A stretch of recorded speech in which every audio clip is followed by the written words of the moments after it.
Hello hello, check check. Good morning. क्या आप सबको ऑडियो वीडियो क्लियर है? क्या आप सबको ऑडियो वीडियो क्लियर है? आपको भी क्लियर है? All right, a very good morning to everyone. कैसे हैं आप सभी? बहुत बढ़िया। चलिए पढ़ाई करें क्या? तो शुरू करते हैं आज की क्लास। क्या चल रहा था? बॉन्ड एनर्जी हो गया क्या? बॉन्ड एनर्जी हो गया? अच्छा, वो डिस्कस ही कर रहे थे, राइट? चलिए, मुझे आप सबका ध्यान चाहिए। लास्ट क्लास में हम एक छोटा सा कंसेप्ट डिस्कस कर रहे थे, that is bond energy and bond dissociation energy. हाँ या ना? आखिर है क्या? कोई बच्चा मुझसे सरल भाषा में पूछे तो बहुत सिंपल सिंपल लैंग्वेज में वो ये है कि अगर कभी एक सिंगल बॉन्ड हो तो आप वहां पे बीडी शब्द का प्रयोग करें, लेकिन अगर बॉन्ड सिंगल ना हो, एक से ज्यादा हो, तो आप वहां सिंगल बॉन्ड के लिए बीडी बोला जाता है, वहां क्या बोला जाएगा? बी। एक से ज्यादा बॉन्ड होने पर वहां क्या बोला जाएगा? बी। यानी बी बेसिकली है क्या? Average energy. हाँ या ना? एक मिनट सर, बीडी किसके लिए डिफाइन है? एक बॉन्ड के लिए। बी किसके डिफाइन है? एक बॉन्ड के लिए। मगर एक बॉन्ड का एवरेज एनर्जी है, और जो बीडी है वो एक बॉन्ड का, उसी का अपना एक्चुअल एनर्जी है। चलेगा? चलेगा। फिर सवाल ये आया कि साहब हम इसे फील कैसे करें? तो हमने आपको फील करा कि वो मीथेन का एग्जांपल दिया था, शायद किया था क्या? वहां पर अपने सामने ऐसा शायद आया था, Be is equal to delta H total upon number of bond. हाँ या ना? और फिलहाल जो नंबर ऑफ बॉन्ड है शायद वो थे 4। यस और नो? अगर मैं इसे एक जनरल फॉर्मूले के रूप में लिखूं, किसके रूप में? तो क्या आप मुझे बता सकते हैं इसे मैं कैसे लिखूंगा? Delta H total upon number of bond. बोलो हाँ या ना? अच्छा, एक मिनट एक मिनट एक मिनट यार, वो अपन ने मीथेन का एग्जांपल लिया था और वो 4 बॉन्ड तोड़े थे। मैं क्या करता हूं, उन चारों रिएक्शन को ऐड कर देता हूं। कर दूं क्या? जब मैं उन चारों रिएक्शन को ऐड करूंगा प्यारे बच्चों, तो क्या ये C+4H गैस कुछ ऐसा बनेगा? यार इस रिएक्शन का आप मुझे नाम बता दोगे क्या? Delta H atomisation. हाँ या ना? शायद ये जो रिएक्शन है प्यारे बच्चों, इसे हम कहेंगे डेल्टा एच एटोमाइजेशन। बोलो हाँ या ना? यानी चारों बॉन्ड तोड़ने की जो टोटल रियल एनर्जी है, that is delta H atomisation. अब मुझे बता दो, अगर हमें डेल्टा एच एटोमाइजेशन पता हो तो क्या तब भी हम बॉन्ड एनर्जी बता सकते हैं? How so? कैसे? Again bond energy is equal to total energy upon 4। मतलब ये जो आपके सामने लिखा है ऊपर, अरे उसे मैं ऐसे भी तो लिख सकता हूं ना, bond energy is equal to delta H atomization by 4। फिलहाल वो नंबर ऑफ बॉन्ड। बोलो हाँ या ना? ऐसे भी तो लिखा जा सकता है, लिखा जा सकता है। लिखिएगा नेक्स्ट पॉइंट, नेक्स्ट पॉइंट। तो उसी कहानी को हमने ऐसे भी लिख लिया है, कोई कंफ्यूजन का सवाल ही नहीं है। आपने जो आखिरी लाइन लिखा था उसी के बाद ये लिख लिया था क्या? अच्छा ठीक है, लिख लीजिएगा। बॉन्ड अगर लिख लिया ठीक है, मैंने शायद कॉपी देखा उसमें नहीं लिखा मिला। Bond energy is equal to delta H atomization by number of bond भी हम कह सकते हैं। जैसा कि आपको ये भांति पता है कि थर्मोकेमिस्ट्री का कोई भी सवाल आएगा, सबसे पहले रिएक्शन लिखा, फिर उसे बैलेंस किया, फिर अपने आप से सवाल पूछा, फॉर्मूला लगाएगी, केवल 3 जगह फॉर्मूला लगाया।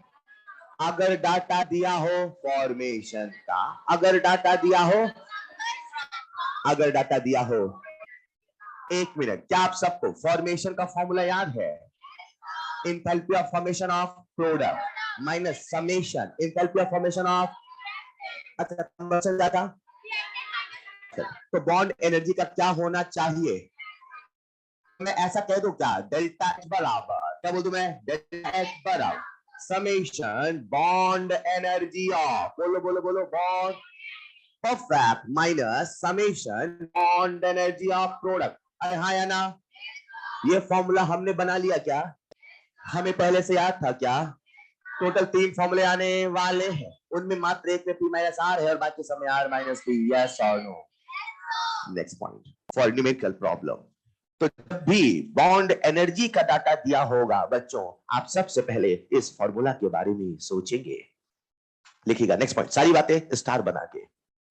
Enthalpy of reaction is equal to summation bond energy of reactant minus summation bond energy of product। हालांकि हमारे मॉड्यूल में जितने सवाल हैं वो सारे के सारे इसी कंसेप्ट हो जाते हैं, लेकिन एनसीईआरटी में उन्होंने छुपा के पॉइंट लिखा है। छुपा के क्या? स्टार बना के लिखा है, छुपाया नहीं है। लेकिन आज तक सवाल आया नहीं है और कभी भी वो जॉन टेलर बन सकता है। क्या बन सकता है? मैं क्या कहना चाहता हूं, आपसे कॉमन सेंस का सवाल पूछता हूं, पूछ लो क्या? मैंने आपके सामने एक रिएक्शन लिखी है प्यारे बच्चों, H2 गैस से बना है 2H गैस, 2H। अब बताओ ये रिएक्शन है कि नहीं है? ये डेल्टा H एटमाइजेशन है कि नहीं है? ये BD है कि नहीं है? क्या ये BD भी है? क्या ये BD भी है? क्या ये BD भी है? इधर से आओ तो BD, इधर से आओ तो बॉन्ड डिसोसिएशन, इधर से आओ तो बॉन्ड ब्रेकिंग, इधर से जाओ तो बॉन्ड। रिएक्शन को बदलने से डेल्टा H उल्टा होता है कि नहीं होता? प्लस का माइनस, माइनस का प्लस, बोलो हाँ या ना? इधर से डेल्टा H पॉजिटिव है कि नेगेटिव? इधर इधर इधर से, तो इधर से बॉन्ड डिसोसिएशन एंडो की एक्सो, तो बॉन्ड फॉर्मेशन। ये बताने में दिमाग में बड़ा कॉमन सेंस है। बॉन्ड टूटेगा, एनर्जी अब्सॉर्ब होगी, बॉन्ड बनेगा, एनर्जी रिलीज। हमने जो फॉर्मूला इजाद किया है प्यारे बच्चों, ये बॉन्ड एनर्जी के फॉर्म में है, यानी बॉन्ड डिसोसिएशन के फॉर्म में। किसके फॉर्म में? लेकिन लेकिन लेकिन अगर कभी सवाल कहानी में ट्विस्ट करना चाहे, वो बॉन्ड डिसोसिएशन ना देके बॉन्ड फॉर्मेशन दे दे। क्या दे दे? मैं गारंटी देता हूं 99% बच्चा यही फॉर्म लगाएगा और वो गलत कर देगा, भूल जाएगा वो डिसोसिएशन नहीं फॉर्मेशन है, वो डिसोसिएशन नहीं। मैं आपसे पूछता हूं, अगर बॉन्ड फॉर्मेशन होगा तो बताइए ये एक्सो होगा कि एंडो? तो फॉर्मूला ये होगा कि उल्टा? जरा बता दे फॉर्मूला क्या होगा? Enthalpy of reaction is equal to summation bond formation of product minus bond formation of reaction. हाँ या ना? Next point 5 star. तो बस न्यूमेरिकल प्रॉब्लम के लहजे से दिमाग में रखना है कि ऐसा भी केस हो सकता है, हालांकि हमारे पूरे मॉड्यूल में ऐसा सवाल नहीं है, लेकिन एनसीईआरटी पॉइंट है इसलिए मैंने आपको ये बता दिया है। तो ऐसा नहीं कि कोई भी बॉन्ड सुनते ही बच्चा एक फॉर्मूला लगा दे, ऐसा होगा। तो ये पॉइंट मैंने इसलिए बता दिया कि अंडरस्टैंड ट्विस्ट भी हो सकता है कहानी में। तो bond formation of product minus summation bond formation of reactor चलेगा।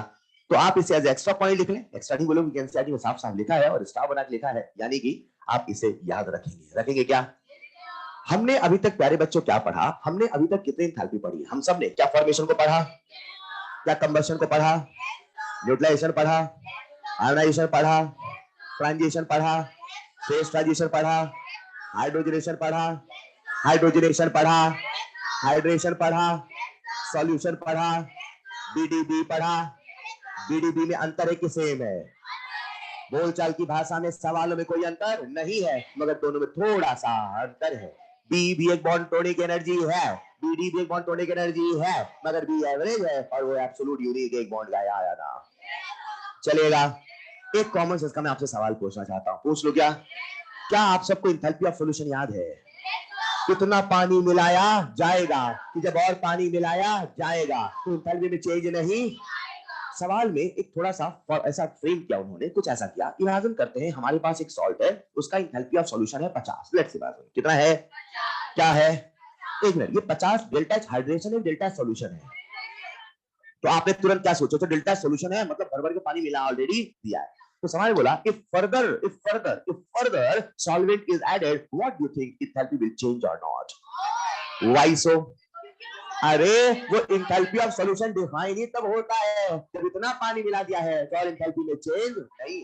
तो अगर आपने उसे डेल्टा सॉल्यूशन बोल दिया तो भैया चेंज नहीं आएगा। लेकिन अगर सवाल ऐसा होता, if large volume of water is added and enthalpy of the reaction is 50, then if on further addition of water enthalpy can change or not? Depends solution बना है कि नहीं। मैंने क्या बोला समझ पाए? हमने यहाँ पे जो पढ़ा इस पे सवाल बनते करते हैं, उसके पहले एक छोटी सी और हीट पढ़ते हैं जिसका नाम है रेजोनेंस एनर्जी। कॉपी में डालिएगा next heading resonance energy. Copy में डालिएगा नेक्स्ट हेडिंग रेजोनेंस एनर्जी। मैं आपको ये नहीं सिखा रहा हूं रेजोनेंस क्या होता है, मैं आपको ये नहीं सिखा रहा हूं रेजोनेंस कब होता है, मैं आपको ये नहीं सिखा रहा हूं रेजोनेंस की कंडीशन क्या है, मैं तो ये बता रहा हूं जब रेजोनेंस होगा तो कैसे एनर्जी का चेंज होगा, कैसे एनर्जी का। आइए समझते हैं। इतना तो आप सबको पता है रेजोनेंस जैसी कोई चीज है इस दुनिया में, आप ये सबको पता है कि जब रेजोनेंस होता है तो एनर्जी रिलीज होगी कि एब्जॉर्ब होगी। चलो डाउट है, ये बताओ रेजोनेंस स्टेबलाइजेशन की एनर्जी है कि अनस्टेबलाइजेशन? तो जब कभी कोई स्टेबल होगा तो एनर्जी घट के स्टेबल होगा, एनर्जी बढ़ के। परफेक्ट। यानी अगर किसी में रेजोनेंस आया है, अगर किसी में रेजोनेंस तो पहले से ज्यादा स्टेबल बन, यानी एनर्जी और रिलीज हो, तो रेजोनेंस आने से एनर्जी रिलीज होगी क्या एब्सॉर्ब होगी? तो अब ये थोड़ा थोड़ा लॉजिक लगाना स्टार्ट करें, राइट? तो रेजोनेंस एनर्जी इज एक्सोथर्मिक और एंडोथर्मिक। परफेक्ट, वो एक्सोथर्मिक है, हमें फील आ गया, हाँ यार। सवाल ये है आखिर रेजोनेंस एनर्जी है क्या? हमने क्या किया, एक एक्सपेरिमेंट किया। क्या किया? वो जो एक्सपेरिमेंट है मैं आपके सामने लिख रहा हूं, मुझे आप सबका ध्यान चाहिए, पूरा ध्यान चाहिए। I will not repeat again. Imagine करते हैं हमारे सामने साइक्लोहेक्सीन है। क्या है? हमने इसका हाइड्रोजनेशन कराया, तो जब इसका हमने हाइड्रोजनेशन कराया प्यारे बच्चों, क्या ये साइक्लोहेक्सेन में कन्वर्ट हो जाएगा? इस प्रोसेस में जो एनर्जी का चेंज होगा, क्या आप मुझे उसका नाम बता पाएंगे? Delta H hydrogenation. Delta H. Perfect. एक बात बता दो, वो हाइड्रोजनेशन एक्सो होता है कि एंडो होता है? याद है ना? पक्का ना? ऐसे उंगली पे याद आ रहा था फॉर्मेशन, पूछ लो तो। हाइड्रोजनेशन एक्सो है कि एंडो है? तो ये डेल्टा एच रिलीज एनर्जी है कि एब्जॉर्ब है? माइनस लिखोगे plus. Let's imagine minus 100 kilo joule release हुआ। लेट्स इमेजिन कितना रिलीज हुआ? यानी जब एक साइक्लोहेक्सीन एक डबल बॉन्ड का हाइड्रोजनेशन होता है, इतना एनर्जी रिलीज। इमेजिन करो हमारे सामने बेंजीन होता। कौन होता? तो बेंजीन में कितने डबल बॉन्ड? 3। जब हम उसका हाइड्रोजनेशन कराते, क्या कराते? क्या आप सबको हाइड्रोजनेशन की डेफिनेशन याद है? 1 mole of unsaturated compound completely convert into saturated compound. The amount of energy released is known as enthalpy of hydrogenation. हाँ या ना?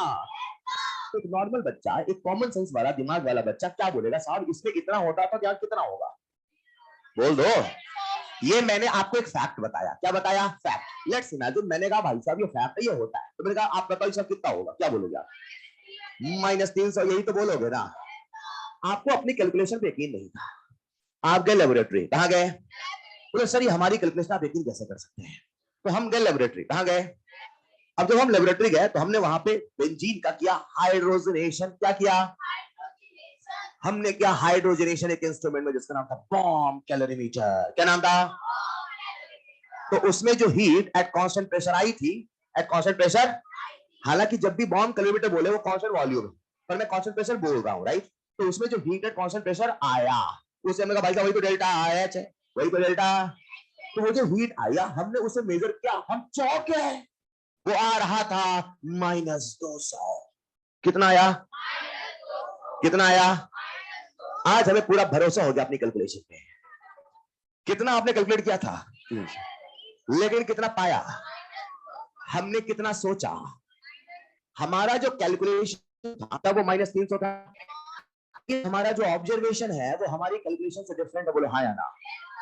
बस फिर क्या था? शुरू हुई जद्दोजहद कहानी को समझने की। आखिर ऐसा हुआ क्यों भाई साहब? ऐसा क्यों हुआ? ऐसा समझते हैं, ये एनर्जी रिलीज है कि एब्जॉर्ब है? एनर्जी रिलीज कब होगी? जब होगी तब कि जब नहीं होगी तब? कॉमन सेंस होगी नहीं तब रिलीज होगी, पैसा होगा तब निकलेगा। हाँ या ना? तो मान लेते हैं एनर्जी रिलीज हुई। क्या हुई? अब एनर्जी रिलीज है, पल भर के लिए मान लो इसकी एनर्जी 0 है। कितनी है मान लो? और इसकी एनर्जी 0 मान लो। मैंने इन दोनों को 0 मान लिया ताकि इनका जो भी हो प्लस माइनस ना करना पड़े। मान लिया? कम से कम, क्या बोला मैंने? जब इसके पास 300 होगी तभी ना 300 रिलीज होगी। ज्यादा भी हो सकती है, आई एम नॉट सेइंग, लेकिन कम से कम इतना होगा तब ना इतना रिलीज होगा। मैंने कभी समझ पाए ना? अगर इन दोनों को 0 मान ले, मान लो इसके पास 300 रुपए होंगे तब ना 300 मिलेंगे, कि 100 रुपए होंगे 100 300 मिल जाएंगे। मशीन थोड़ी एटीएम की है ना? तो मान लेते हैं इसके पास 300 एनर्जी है। कितनी है? अब 300 में से कितना मिला? 300। तो हमें क्या लगता था भाई साहब इससे 300 मिलना चाहिए, मगर मिला कितना? तो इसका कंक्लूजन क्या है? उसके पास एनर्जी जितनी होनी चाहिए उतनी नहीं, उससे हमने कहा भाई साहब कम हो कैसे गया अपने आप? क्योंकि जब यहां से ये बना, यहां पे एक एक्स्ट्रा एनर्जी पहले ही उड़ चुका है जिसका नाम है रेजोनेंस एनर्जी। नहीं समझे? मतलब नॉर्मल कॉमन सेंस क्या कहता है भाई साहब 300 होना चाहिए था, मगर जिस दिन ये कंडीशन आई, जिस दिन ये कॉन्जुगेशन की कंडीशन आई, अरे 100 तो पहले ही उड़ चुका है, तो इसकी एनर्जी 300 होनी चाहिए थी, मगर 300 से पहले ही कम है, तब ना स्टेबल हुआ। नहीं समझ पाए? यानी कि इसके अंदर एक स्टेबलाइजेशन एनर्जी ऑलरेडी रिलीज हो चुकी है, तो जब आप हाइड्रोजनेशन कराओगे उतना नहीं, उससे कमी मिलने वाला है। अरे हाँ या ना? अरे हाँ या ना? मैं आपके सामने कुछ ऐसा लिख दूं, चलेगा? -200 क्या लिखा मैंने? एक मिनट, इसको देख के मुझे बताओ, ये डाटा देखो, what is the resonance energy? Release और एब्जॉर्ब? पहले इसका उड़ चुका है, क्या रेजोनेंस एनर्जी माइनस है? मैं लिख दूं -200 प्लस -100 बराबर -300, चलेगा? कुछ कॉम्प्लेक्स मैथ है क्या? ये 200 को लिख दूं मैं डेल्टा एच ऑब्जर्वेशन, चलेगा? चलेगा? चलेगा? 100 को लिख दो रेजोनेंस एनर्जी, चलेगा? 300 को लिख दो मैं डेल्टा एच, चलेगा? रेजोनेंस एनर्जी का फॉर्मूला लिख दो, चलेगा? बोल के बताओ क्या लिखूं? डेल्टा एच कैलकुलेटेड माइनस, अरे हाँ या ना? हेलो, फॉर्मूला बन गया क्या? नहीं बना। सब कुछ साइन कन्वेंशन साथ, विदाउट साइन कन्वेंशन लिखिएगा। तो जब भी आपको फॉर्मूला भूल जाए, ऐसा होगा नीट के पहले, तो याद रखें 200 + 100 बराबर 300।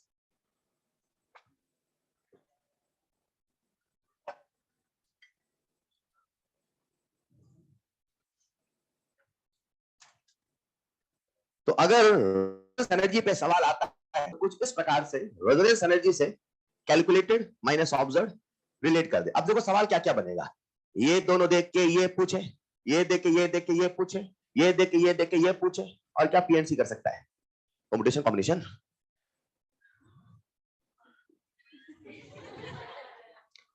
तो सवालों की वैरायटी है ना, क्या क्या हो सकता है, एक डाटा दे दूसरा पूछ दो, एक ना दे दो, कुछ सर कुछ ना देके कुछ पूछ ले तो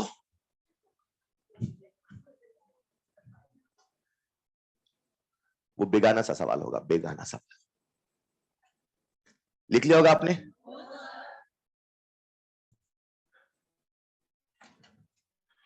तो हमारे सामने सो सिंपल एक रेजोनेंस एनर्जी का फॉर्मूला आ चुका है। ये कंबशन है क्या? क्या ये? जिनको लगे डर अपने ऊपर वो लिख लेंगे कैलकुलेटेड।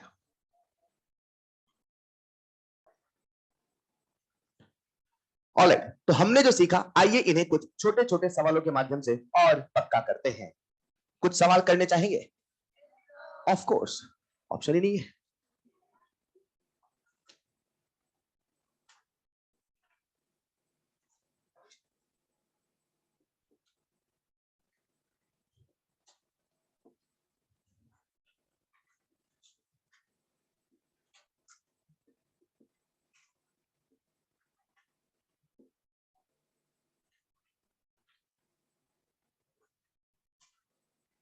लिख लिया होगा क्या?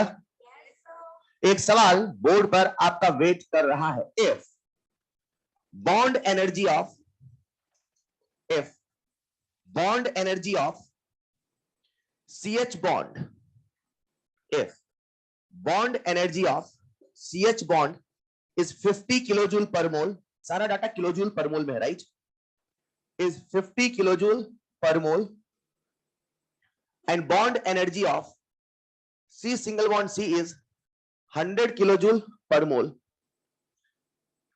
Bond energy of HH bond is 300 kilojoule per mole, and bond energy of C double bond C is 200 kilojoule per mole. Then calculate delta H hydrogenation of C2H4. Then calculate delta H hydrogenation of C2H4. आपको C2H4 का delta H hydrogenation बताना है। So simple, एक rule, एक formula, एक concept हमसे जो पूछा जाएगा, सबसे पहले रिएक्शन लिखा, फिर अपने आप से सवाल पूछे, डाटा लगाएं कि फॉर्मूला लगाएं कि दिमाग, और आंसर आपके सामने होगा।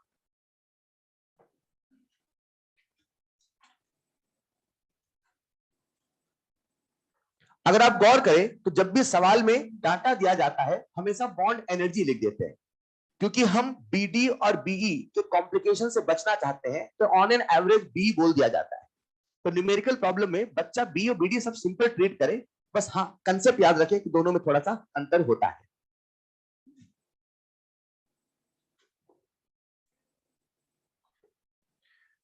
मैं फिर से आपको याद दिला दूं, जब भी थर्मोकेमिस्ट्री का सवाल आएगा कैलकुलेशन सेपरेट जगह पे किया जाएगा। मैंने पहले कहा था, फिर कह दूं, अगर नीट में एक सवाल थर्मोकेमिस्ट्री का आया, गलत करने का सवाल ही नहीं है, आप उसे करेंगे सेपरेट जगह पे। ऐसा मैंने यहीं पे कहा क्योंकि आप इसमें कैलकुलेशन करते हैं, जो मैंने ऑब्जर्व किया है पिछले कई सालों में, इसलिए आप याद रखें सेपरेट जगह पे कैलकुलेशन करेंगे। कहा जाता है अगर कभी आप कैलकुलेशन कर रहे हैं और आप किसी जगह पे एरर कर रहे हैं, एक बड़ा साइकोलॉजिकल ऑब्जर्वेशन है कि अगर आप एरर कर रहे हैं कहीं पे, तो जहां कैलकुलेशन कर रहे हैं वहां ना करें, किसी नई जगह करें, पन्ना पलट के नए पन्ने पे करना शुरू करें। मेनी टाइम्स वो कैलकुलेशन इंप्रूव हो जाती है। जब आप वहीं पे कैलकुलेशन करते हैं तो आपके दिमाग पे इतना प्रेशर होता है, इतना हावी होता है, कई बार लिखा 4 होता है पर दिखता 2 है, ये होता है।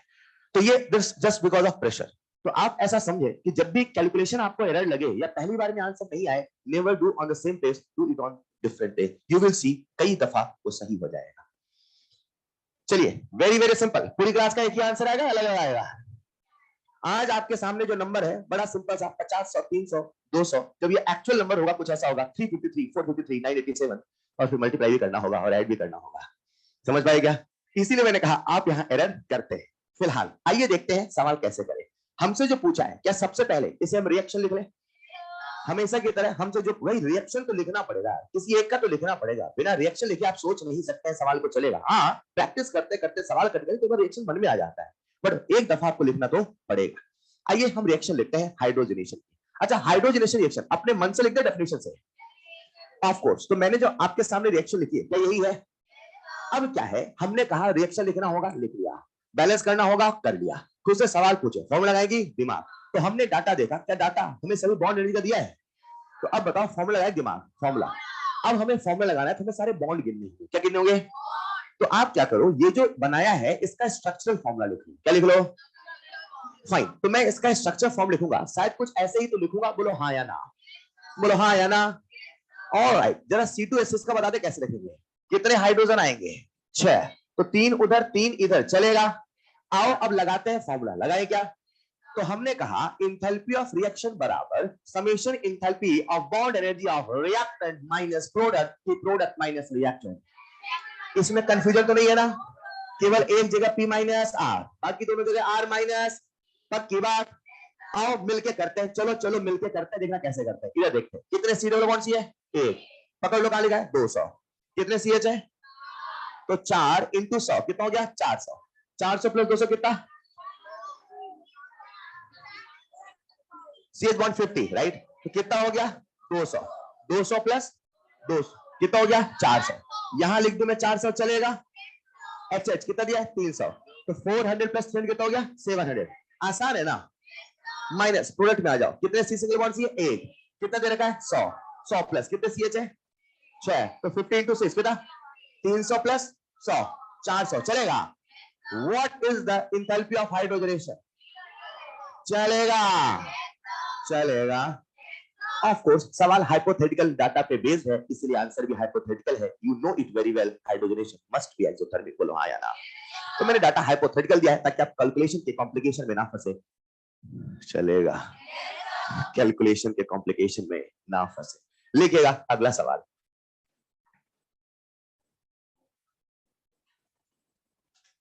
If bond energy of hydrogen is, if bond energy of hydrogen is 300 kilojoule per mole and bond energy of Cl2 is 200 kilojoule per mole, bond energy of Cl2 is 200 kilojoule per mole, Then calculate bond energy of HCl. Then calculate bond energy of HCl. Then calculate bond energy of HCl. If heat of formation of HCl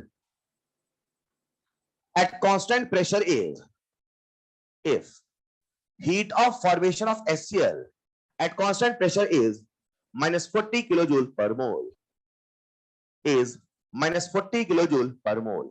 हमें सवाल में कुछ है।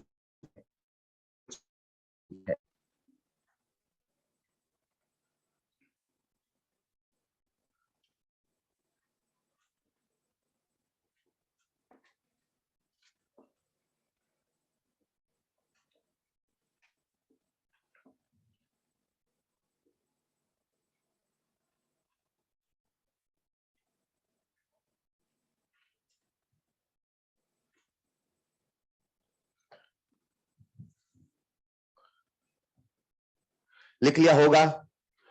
चलिए आज अब इस सवाल में क्या करेंगे, हमेशा की तरह एक रूल, एक कंसेप्ट, एक मेथड, और वो क्या, हमें रिएक्शन तो लिखना होगा यार, बिना रिएक्शन लिखे आप सोच ही सकते हैं। अब सवाल ये साहब रिएक्शन लिखे तो लिखे किसका, सो सिंपल। अब जो डाटा दिया उसी किसका, HCl का फॉर्मेशन कहा या ना। अब फॉर्मेशन का रिएक्शन अपने मन से लिखे कि नियम से लिखे, बस यही रूल है, यही कहानी है पूरे थर्मोकेमिस्ट्री में, बस एक कहानी है, चलेगा। आइए हम HCl के फॉर्मेशन की रिएक्शन लिखते हैं बच्चों। तो क्या हमें इसे H2 और Cl2 से बनाना होगा। यहां पे 2 मोल के लिए लिखूं कि 1 मोल के लिए। फॉर्मेशन में हमेशा 1 मोल आता है, कभी 2 मोल नहीं आता है, भूल न जाना, जिसे बनाया उसका 1 मोल, जिसे जलाया उसका भी 1 मोल। याद आया। क्या यहां पर मैं हाफ और हाफ लिख दूं, चलेगा। अब हमने मनी मन सोचा यार, काश इसका एंथैल्पी ऑफ फॉर्मेशन निकालना होता, काश हमें इसका एंथैल्पी ऑफ फॉर्मेशन, तो हम कैसे निकालते, enthalpy of formation is equal to bond energy of reactant minus bond energy of product. हाँ या ना। आप देख रहे हो धीरे धीरे आलसी होते जाएंगे, समेशन हटा दिया, कुछ देर में सीधे R-2 लिख देंगे, कुछ देर में भी लिखेंगे, हवा में करेंगे, समझ पाए क्या। इट्स लाइक दिस, चीजें धीरे धीरे करके आप वो आती जाती है। क्लियर। ऑलराइट, तो bond energy of reactant minus bond energy of product. अब रिएक्टेंट का पता होता, इसका पता होता, इसका पता होता, निकल जाता। ऐसा सवाल पूछ सकता है ना, ये देख ये देख ये पूछे, ये देख ये देख ये पूछे, ये देख ये देख ये पूछे। आज सवाल ने क्या किया, ये दे दिया और रिएक्टेंट भी दे दिया और ये पूछ लिया। हेलो, समझ पाए क्या। पक्का पूरी क्लास मुझे एक स्वर में एक आंसर बता सकती है क्या, एक आंसर दिख रहा है मुझे, कहां लिखा है। अब करें सभी लोग सॉल्व करें, सभी लोग सब लोग।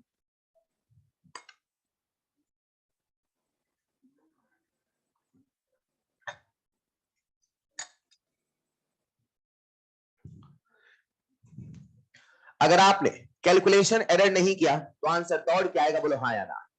चलो मैं कर देता हूं आपके लिए। -40 बॉन्ड एनर्जी ऑफ रिएक्टेंट, तो H2 300/2 कितना 150, 200/2 कितना 100, 150 + 100 कितना 250। अब मैं इसे मिटा रहा हूं ना, ये सारी चीज दिमाग में चलती है, नहीं समझ पाए। कॉपी में आप कैसे करोगे, ये सोच गया वो सोच गया, जो इजीली ऐड हो रहा है इजीली ऐड कर दो। मैं सिंपल लिख देता हूं 250, बोलो हाँ या ना, minus bond energy of product, पूछा है कि दिया है, पूछा है। लेट्स इमेजिन x, यस और नो। फाइन, जब आप इसे सॉल्व करेंगे तो s की वैल्यू कितनी आ गई, 290 किलोजूल पर मोल। आसान था क्या, अरे बोल दो। ऑलराइट, एक और सवाल आपका वेट कर रहा है बोर्ड पर। इफ, ये जो सवाल है एक ही सवाल हमारे मॉड्यूल में है, हाइड्रोजनेशन और रेजोनेंस एनर्जी पे, जो कि एक्सरसाइज 3 का सवाल नंबर 21 है, वही सवाल है। क्या है सवाल, देखिएगा। If heat of hydrogenation, if heat of hydrogenation of cyclohexene, if heat of hydrogenation of cyclohexene is -119.5 kilojoule per mole, is -119.5 kilojoule per mole, right? And resonance energy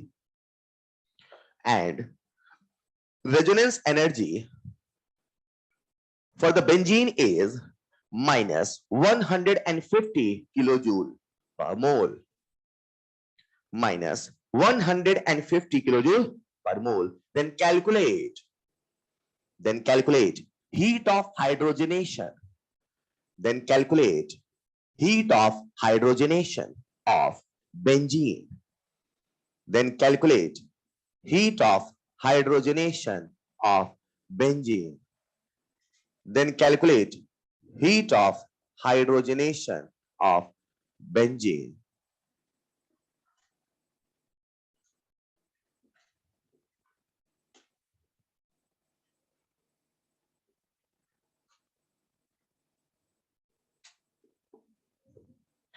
Then calculate heat of hydrogenation of benzene. बेहद आसान है ये जो सवाल है, अपने आप में बहुत नायाब है, लेकिन अगर आपने रेजोनेंस एनर्जी को फील कर लिया जो मैंने कुछ देर पहले सिखाया तो सवाल में कुछ नहीं बचा है।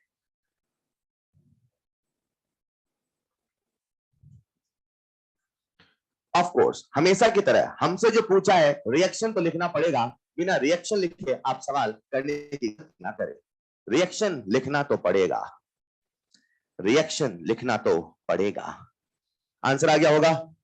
The best part is resonance energy पे मात्र एक सवाल हमारे मॉड्यूल में। द बेस्ट पार्ट इज वो क्लास में हो गया, and the worst part is आप फिर भी डिस्कशन में डाउट पूछेंगे।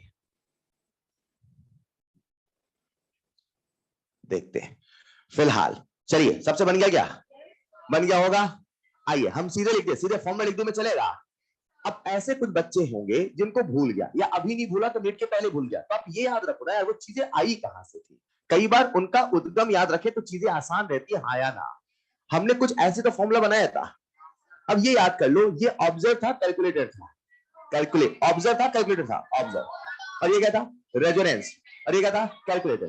तो यहां से हमने एक फॉर्मूला बना दिया था, रेजोनेंस एनर्जी बराबर डेल्टा एच कैलकुलेटेड, हाँ या ना, माइनस डेल्टा एच ऑब्जर्व बराबर रेजोनेंस एनर्जी। सबको याद है? तो कहां कोई दिक्कत है? अब मुझे एक बात बता दो, ये जो फॉर्मूला आपके सामने आया क्या उसमें से फटाफट निकल जाएगा? बोल दो, अरे बोल दो, बोल दो, सही है क्या? दे रखा है और शायद आपसे ऑब्जर्वेशन पूछा है और कैलकुलेटेड तो पता ही नहीं अपने को, निकाल लेंगे। अरे एक का दिया है इंटू 3 कर दोगे, हाँ या ना? हाँ या ना? तो मैं सीधे लिख रहा हूं -3 into 119.5 minus delta H observe बराबर -150, हाँ या ना? इसको सॉल्व करेंगे तो कितना आया? -20.5। यस और नो? अरे यस और नो? कोई कंफ्यूजन तो नहीं है? पक्का ना? परफेक्ट। एक और सवाल आपके लिए,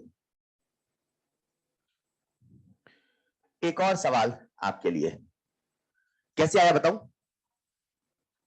ये कैसे हुआ?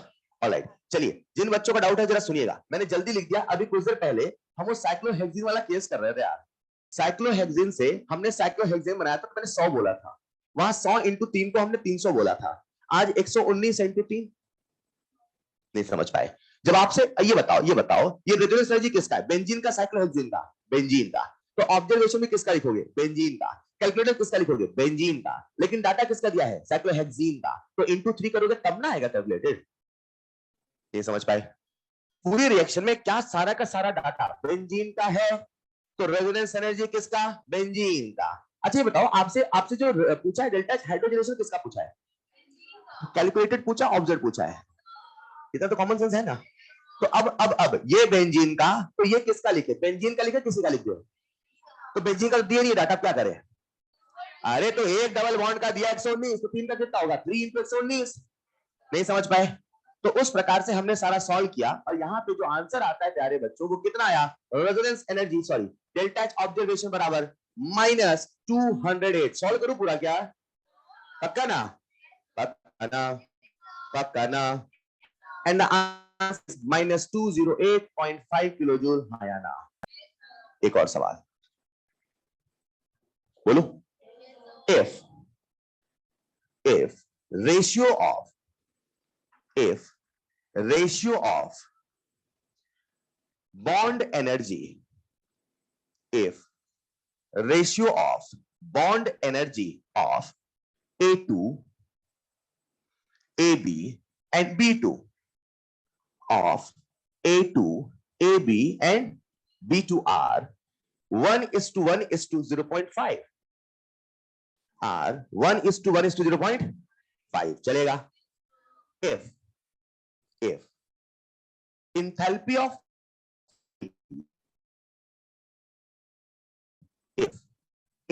of formation of AB from A2 and B2, उसने बोला कहां से बना है, right? If enthalpy of formation of AB from A2 and B2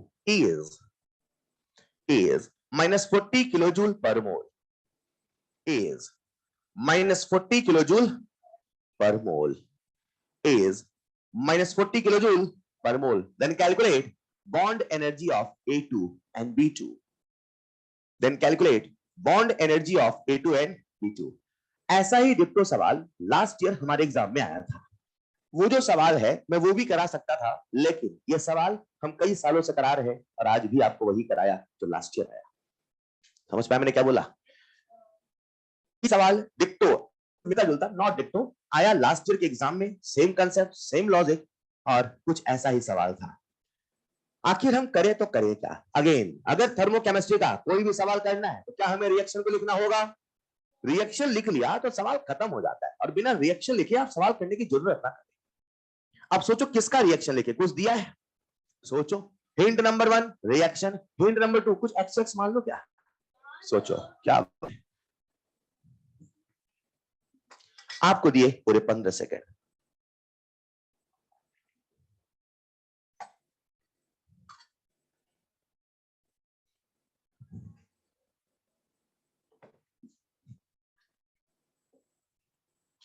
बन गया होगा?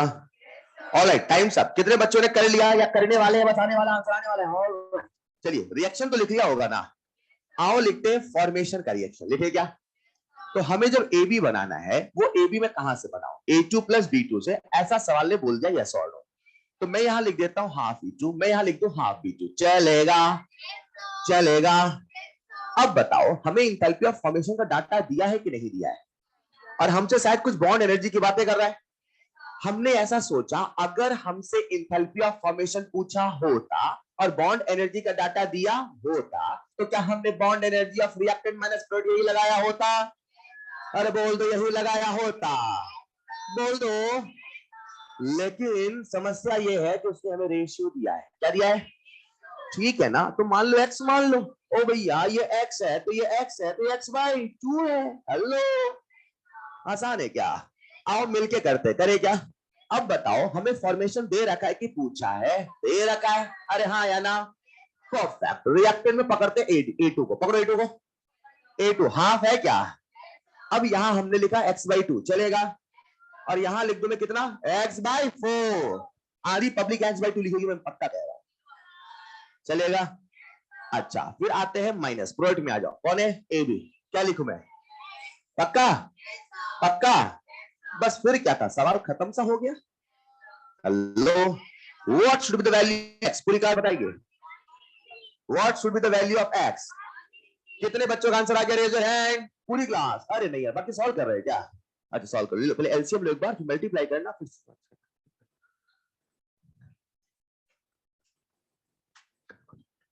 आज 1 घंटा ले ले टाइम, सॉल्व करो, देखो कितना आता है।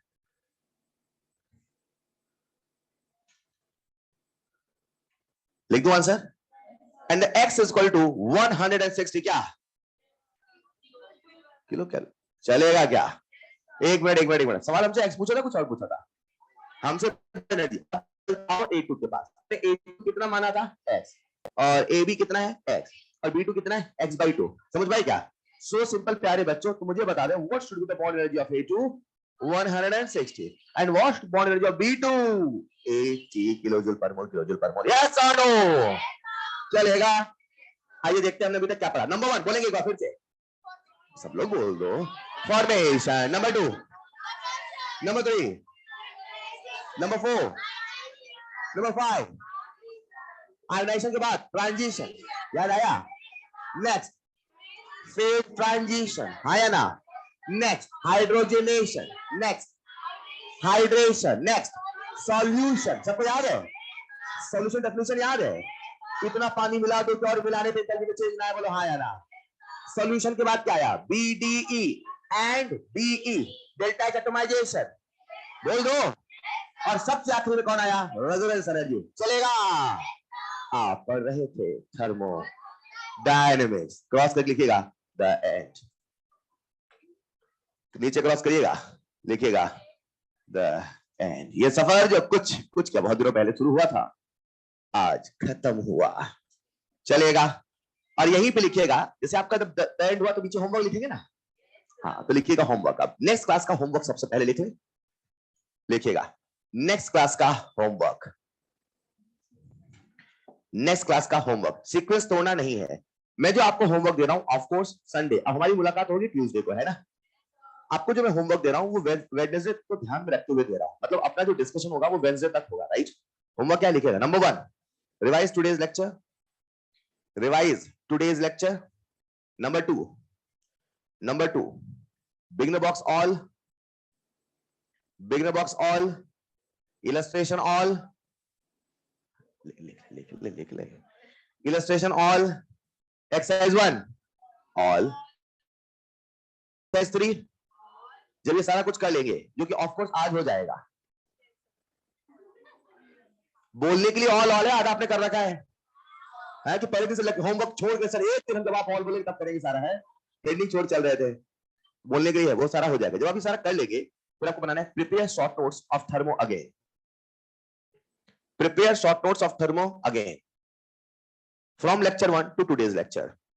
चलेगा, अब ये जो आप शॉर्ट नोट्स बनाएंगे, ये बनाएंगे एक A3 साइज के पेपर में। कौन सा पेपर, A3 समझते हैं आप, पता दुनिया में A4 के अलावा भी पेपर आते हैं, तो A3 साइज का पेपर लेंगे, उसमें आपको उस एक पेज में सारा खत्म करना है पूरा थर्मो। चलेगा, कंप्लीट थर्मो इन 1 पेज, कर पाएंगे क्या, मोस्ट कंडेंस्ड फॉर्म में लिखना है। कैसे लिखना है, तो आप सब कुछ करने के बाद सारा का सारा आप करेंगे शॉर्ट नोट्स का प्रिपरेशन। ऑलरेडी पहले सारा होमवर्क करेंगे and then short note preparation and then exercise 2। Exercise 2 में सवाल नंबर 24 छोड़ के, जो कि आखिरी सवाल है, 23 सवाल के लिए आपको मैं दे रहा हूं टोटल 40 मिनट्स। बच्चे 30 मिनट में कर लेते हैं, आपके पास मैक्सिमम टाइम लिमिट है 40 मिनट। चलेगा, अगेन सब कुछ करने के बाद करना इन द लास्ट। मैंने 24 सवाल क्यों छोड़वाया, 24 सवाल में 2 कंसेप्ट है, एक है आइसोथर्मल, एक है एडियाबैटिक। तो एडियाबैटिक रिवर्सिबल अभी आपने यहां पढ़ा नहीं हो, कहां पढ़ोगे, फिजिक्स थर्मो, याद आया क्या। तो अब जैसे आप अगर एग्जाम्पलर सॉल्व करें, तो एग्जाम्पलर में कुछ पीवी डायग्राम की केस, केमिकल थर्मो नहीं पढ़ते, तो आप कहां पढ़ेंगे इसमें। तो जो 24वां सवाल है उसमें एक ग्राफ, मतलब 2 ग्राफ, उसमें एक ग्राफ एडियाबैटिक रिवर्सिबल है, तो आप फिजिक्स के वेट करना, जब वो हो जाएगा फिर क्लास को डिस्कस करेंगे, ठीक है। तो एक्सरसाइज 2 अप टू 23 आपको देना है, मैक्सिमम 40 मिनट, 30 मिनट में हो जाना चाहिए। चलेगा, जब ये सारा कुछ आप कर लेंगे, ऑफ कोर्स जो कि कल हो जाएगा संडे को, है ना। आधा कुछ होमवर्क होगा, फिर कल भी तो होगा आधा। अगला होमवर्क रहेगा NCERT exemplar complete, NCERT exemplar complete, sequence यही रखेंगे, ठीक है। एनसीईआरटी एग्जाम्पलर कंप्लीट, सीक्वेंस तोड़ेंगे तो मजा नहीं आएगा, फिर सवाल लाइन से नहीं बनेगा, अच्छा नहीं लगेगा, ठीक है। एनसीईआरटी एग्जाम्पलर कंप्लीट कर लेंगे।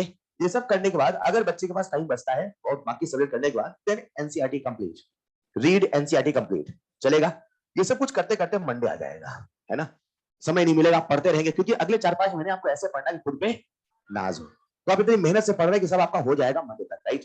फिर अब आपको क्या करना है, आपने सॉल्यूशन का भी रिवीजन का ठेका ले रखा है, हाँ या ना। तो वो जो सॉल्यूशन का रिवीजन है वो खत्म हो जाना चाहिए बुधवार तक। वो क्या क्या होना चाहिए, लिखिएगा, लिखिएगा, अरे बोलना नहीं है, लिखिएगा। Complete solution from notes plus exercise 1 again. आपको जो सॉल्यूशन है उसका एक्सरसाइज 1 फिर से लगाना है, ठीक है। अगर कोई बच्चा ये काम बहुत जल्दी कर लेता है तो उसके लिए फिर क्या है, revise solution plus electro plus redox from short notes, revise solution plus electro plus redox from short notes.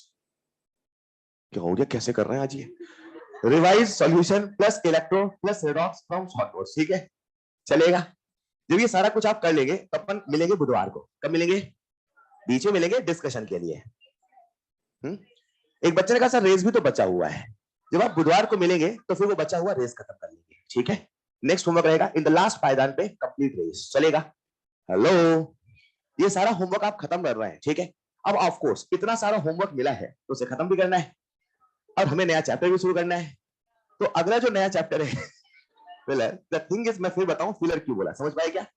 क्योंकि जो हम चैप्टर शुरू करने वाले थे, अगर वो शुरू करते तो एक साथ आपके ऊपर होमवर्क का बर्डन बढ़ जाता, फिर आपको सब बेगाना बेगाना सा लगता, सब मोह माया है, है ना। इसलिए ऐसा ना हो, इसलिए हमने एक छोटा सा हल्का चैप्टर स्टार्ट किया है जिसका नाम है बॉग। कॉपी में डालिएगा, कॉपी में डालिएगा। नेक्स्ट हेडिंग सुनहरे अक्षरों से बिहेवियर ऑफ गैसेस, बोले तो बॉग। कॉपी डालिएगा। Next heading behaviour of gases, that is BOG. ये जो चैप्टर है बहुत छोटा सा चैप्टर है। अच्छा कॉमन सवाल पूछ लूं मैं आपसे, शायद कल पूछ लिया होगा, नहीं पूछा क्या? एक चैप्टर है जो 2 लेक्चर में हो जाता है, उससे आता है 1 सवाल, और एक चैप्टर है जो 4 लेक्चर में हो जाता है, उससे आता है 2 सवाल। 2 लेक्चर 1 सवाल, 4 लेक्चर। और एक चैप्टर है जो 14 से 15 लेक्चर में होता है और उसमें आता है 1 सवाल, कभी कभी किस्मत होती है 2 सवाल। आप किसे पढ़ना चाहेंगे? आप तीनों पढ़ेंगे, तुरंत फायदा है, आप तीनों पढ़ेंगे, ठीक है। लेकिन वो जो छोटे चैप्टर है जिनमें इक्वल वेटेज है, हाँ या ना? भाई एंडोक्रिन डिफरेंस सवाल ही तो करना है यार। अब पूरा थर्मो पढ़ के भाई साहब 1 सवाल आया, किस्मत है थर्मोकोलेसिस आ गया, कभी तो थर्मोडायनामिक्स से थर्मोकोलेसिस 2 दे दिया, और वहीं पे एक छोटा चैप्टर दैट इज बॉग, क्या नाम है, इससे भी 1 सवाल आया। तो इक्वली इंपॉर्टेंट हुआ कि नहीं हुआ? इवन ज्यादा वेटेज हुआ, आया ना? भाई कम लेक्चर में हो रहा है, सवाल भी आ रहा है, यस और नो। हाँ ये बात अलग है, 1 से ज्यादा नहीं आता है लेकिन आता तो है, यस और नो। आइए तो बात करते हैं एक छोटे से चैप्टर का जिसका नाम है बॉग। सबसे पहले चैप्टर का नाम याद करते हैं। इस नहीं नहीं नहीं, इस चैप्टर का नाम है बॉग, और लिखिएगा और रियल गैस, बॉग और रियल गैस, और स्टेट्स ऑफ मैटर, और स्टेट्स ऑफ मैटर, और गैसियस स्टेट, और गैसियस स्टेट। ये नाम इसलिए बता देते हैं क्योंकि बच्चे जब मई में आते हैं, सर आपने स्टेट्स ऑफ मैटर तो पढ़ा ही नहीं, यही है, ठीक है, यही बीओजी है, यही रियल गैस है, यही स्टेट्स ऑफ मैटर है, और यही गैसियस स्टेट है, चलेगा, यही है, वो सब कुछ इसी में समाया है। Is clear? आइए बात करते हैं बिहेवियर ऑफ गैसेस पे। यार चैप्टर का नाम क्या है? बिहेवियर ऑफ, मतलब हम इसमें गैसेस के बिहेवियर को पढ़ेंगे, स्वभाव को पढ़ेंगे। क्या पढ़ेंगे? कैसी है गैस, चंचल है कि शांत है, कैसा स्वभाव है उसका, हम गैसेस के स्वभाव के बारे में पढ़ेंगे। किस बारे में पढ़ेंगे? तो जो गैसेस है उनमें वैसे तो कई सारे स्वभाव हैं, लेकिन अपना जो सबसे काम का स्वभाव है उसमें से एक है, उसका नाम है डिफ्यूजन। क्या नाम है? क्या नाम है? एक वर्ड होता है डिफ्यूजन, और इसी से मिलता जुलता मार्केट में एक वर्ड है, उसे बोलते हैं इफ्यूजन। क्या बोलते हैं? हालांकि दोनों में फ्यूजन है पर फिर भी फ्यूजन नहीं है, यह है डिफ्यूजन और इफ्यूजन। डिफ्यूजन और आखिर यह है क्या? आइए सबसे पहले बात करते हैं डिफ्यूजन पे। किस बात करें? डिफ्यूजन गैसेस का वो स्वभाव है जिसे हम कहते हैं, उनका स्वभाव है that is the intermixing of the gases. Intermixing of the, imagine करते हैं रूम के कोने में अगरबत्ती जल रही है, इंसेंस स्टिक जल रही है, क्या जल रही है, और रूम के कोने में आपका वो फेवरेट मीठा पकवान पक रहा है, इमेजिन करें, और कहीं बीचों बीच आप बैठे हैं, तो आप तक सबसे पहले किसकी फ्रेग्रेंस पहुंचेगी? जो हम पहले सुनना चाहेंगे, है ना अगरबत्तियां किस नाक बन गई है, तो ऑफ कोर्स अब जब आपके पास दोनों खुशबू आएंगी, दोनों फ्रेग्रेंस आएंगी, तो उनमें से कोई एक पहले पहुंचेगी, कोई एक बाद पहुंचेगी, हाँ या ना? हाँ या ना? कि आपके पास मीठे पकवान की मीठी खुशबू आएगी? नहीं, शायद आपके पास हो सकता है पहले मीठे पकवान की खुशबू आ जाए, या हो सकता है पहले पहले पहले हो सकता है अगरबत्ती की आ जाए, हाँ या ना? लेकिन जब यहां से अगरबत्ती के मॉलिक्यूल चले थे और वहां से मीठे पकवान के मॉलिक्यूल चले थे, तो बीच में जब आए तो दोनों में लड़ाई होगी क्या? तू मत जाना पहले पहले में, ऐसा होगा है? दोनों आपस में रिएक्शन के रुक जा, पहले लड़ाई कर ले फिर आगे चलेंगे, ऐसा थोड़ी है ना। यानी कि ये गैसेस का स्वभाव है, अगर आप गैसेस को फ्रीली छोड़ दो तो वो इंटरमिक्स होंगे, वो इंटरमिक्स। ये कुछ ऐसा है, अगर अगर अगर क्लास में कोई एक नया बच्चा आ जाता है तो ऑफकोर्स बाकी सबसे खुलेगा मिलेगा, है ना? अरे हाँ या ना? अगर अगर अगर मतलब ये इंसान का स्वभाव है, और वो स्वभाव को इससे खत्म कर नहीं कर, ऐसा थोड़ी होता है सांस लेना स्वभाव है, बोले याददाश्त चलेगी भाई, सांस कैसे लेते थे, ऐसा थोड़ी होता है, ये स्वभाव है और आप इसे कभी भी खत्म नहीं कर सकते, हाँ या ना? तो गैसेस का एक स्वभाव है जिसे हम कहते हैं डिफ्यूजन। क्या कहते हैं? और कोई मुझसे कहे साहब डिफ्यूजन का मतलब क्या है, तो हम कहेंगे इंटरमिक्सिंग। क्या बोलेंगे? और कहा जाता है जो स्वभाव होता है वो किसी ड्राइविंग फोर्स का मोहताज नहीं होता है, वो किसी ड्राइविंग फोर्स का, मतलब ऐसा नहीं है कि इसको ड्राइविंग फोर्स चाहिए, नहीं, आप कैसे को खुला छोड़ दो वो मिक्स होकर आएंगी, आप देखना, उनके लिए कोई ड्राइविंग फोर्स की आवश्यकता नहीं, किसी प्रेशर डिफरेंस की आवश्यकता नहीं है, किसी कंसंट्रेशन डिफरेंस की आवश्यकता नहीं है, अरे एनर्जी के डिफरेंस की भी आवश्यकता नहीं है, वो तो घुलेंगी, वो गैसेस का स्वभाव है, वो गैसेस का। Is this clear? वहीं पे एक छोटा सा वर्ड आता है मिलता जुलता जिसे बोलते हैं इफ्यूजन। क्या बोलते हैं? याद करें बचपन में जब आप स्कूल जाते थे, साइकिल 565 दिन में 500 बार आपने साइकिल पंचर कराई थी। याद है कि नहीं याद है? साइकिल से नहीं आते थे स्कूल? अरे ऐसा नहीं बोले, साइकिल कभी तो गए होंगे बचपन में। साइकिल देखिए, देखिए साइकिल, उसमें टायर होता है, हाँ या ना? तो टायर में मान लेते छोटा सा होल हो गया, क्या हो गया? तो जैसे छोटा सा होल हुआ, क्या अंदर का प्रेशर बाहर का प्रेशर दोनों में डिफरेंस है कि नहीं है? तो इस प्रेशर के डिफरेंस से क्या गैसेस बाहर निकलेंगी? कैसे बाहर निकलेगी? हाँ एग्जैक्टली। तो जो गैसेस बाहर निकलेगी करके बाहर निकलेगी, हाँ या ना? ये जो गैसेस का बाहर निकलना हुआ, that is because of pressure difference, because of. तो जब गैसेस एस्केप आउट होती हैं, जब gases because of pressure difference, उसे कहा जाता है इफ्यूजन। क्या कहा जाता है? कहा जाता है कि जो इफ्यूजन है वो तभी बोला जाएगा जब प्रेशर का डिफरेंस हो, यानी वहां पे कोई ना कोई ड्राइविंग फोर्स होना चाहिए। और ड्राइविंग फोर्स क्या है प्यारे बच्चों? प्रेशर का डिफरेंस। हाँ ये बात अलग है, the moment gases will escape out, the moment gases will effuse, they will suddenly, they will spontaneously diffuse. बोलो हाँ या ना? क्या इफ्यूजन के बाद तुरंत डिफ्यूजन होगा? कि ऐसा है कि साइकिल से हवा बाहर निकली, ओ भैया इधर तो हल्का अंदर घुसा, कुछ ऐसा थोड़ी है।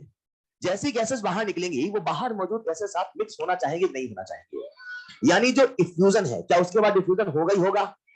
अरे होगा ही होगा। तो जो डिफ्यूजन है वो गैसेस का स्वभाव है इंटरमिक्स होने का, जिससे ड्राइविंग फोर्स की आवश्यकता नहीं है। लेकिन जो इफ्यूजन है वो गैसेस का एस्केप आउट होना है बिकॉज ऑफ प्रेशर। तो यहाँ पे प्रेशर का डिफरेंस होना जरूरी है, यानी यहाँ पे ड्राइविंग फोर्स का होना। लिखिएगा नंबर 1 डिफ्यूजन, लिखिएगा पॉइंट नंबर 1 डिफ्यूजन, जैसे बोलूं वैसे लिखना।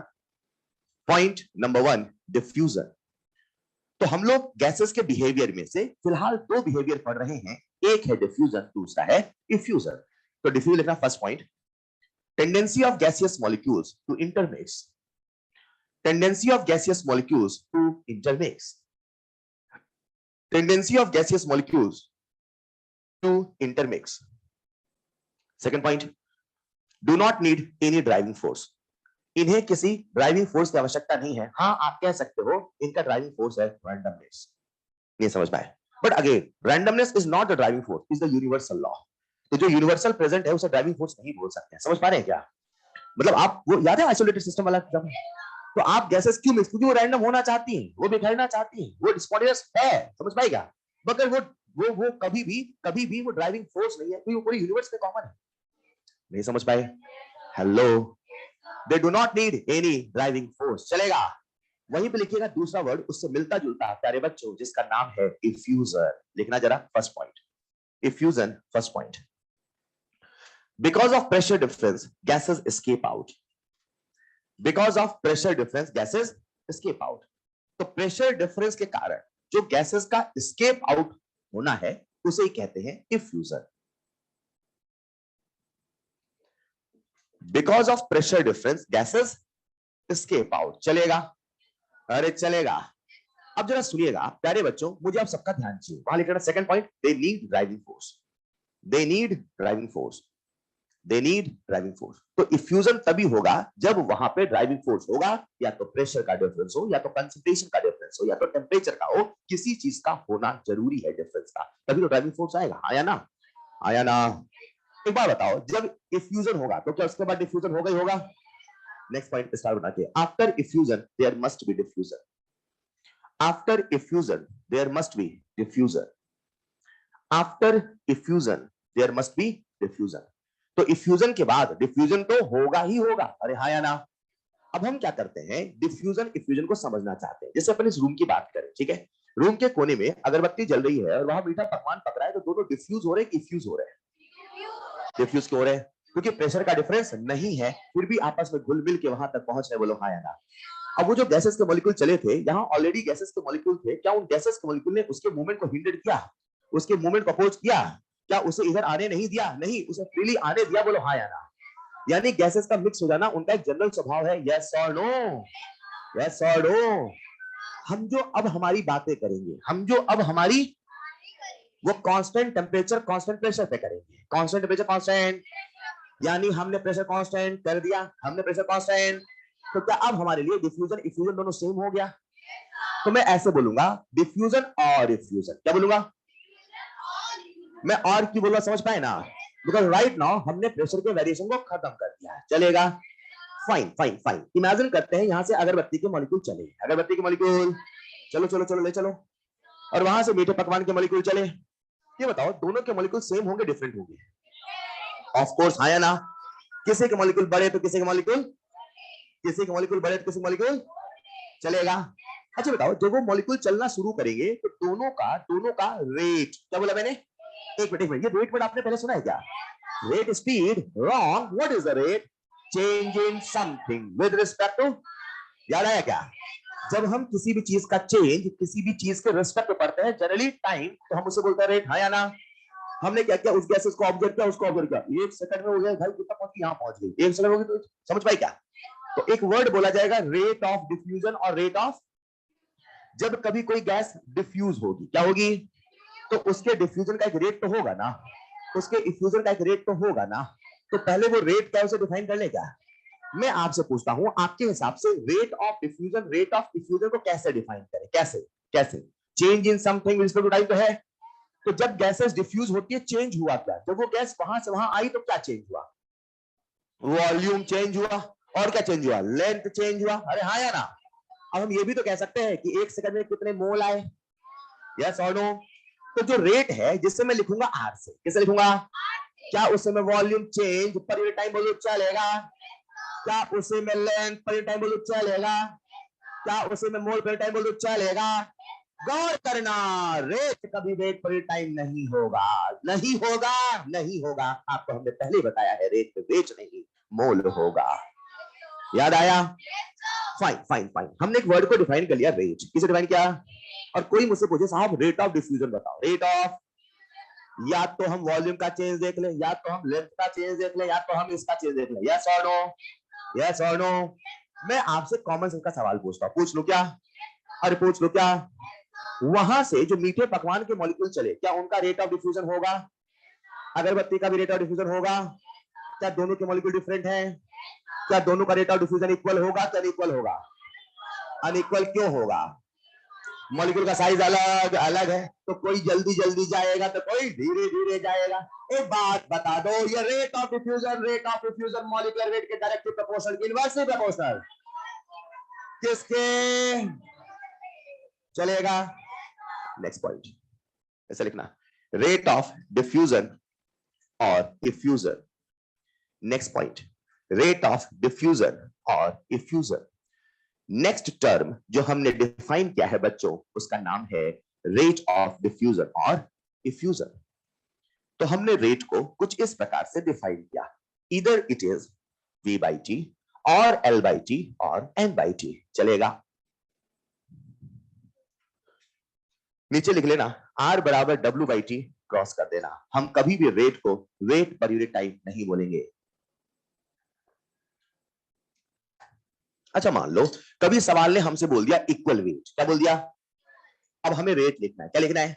तो मैं कैसे लिखूं, वेट बाय टाइम कि मोल बाय टाइम? पर सवाल में दिया तो वेट है, अरे तो निकाल लेंगे ना वेट बाय मॉलिक्यूलर वेट। अरे हाँ या ना? वो न्यूमेरिकल वाली बात हो गई। चलेगा?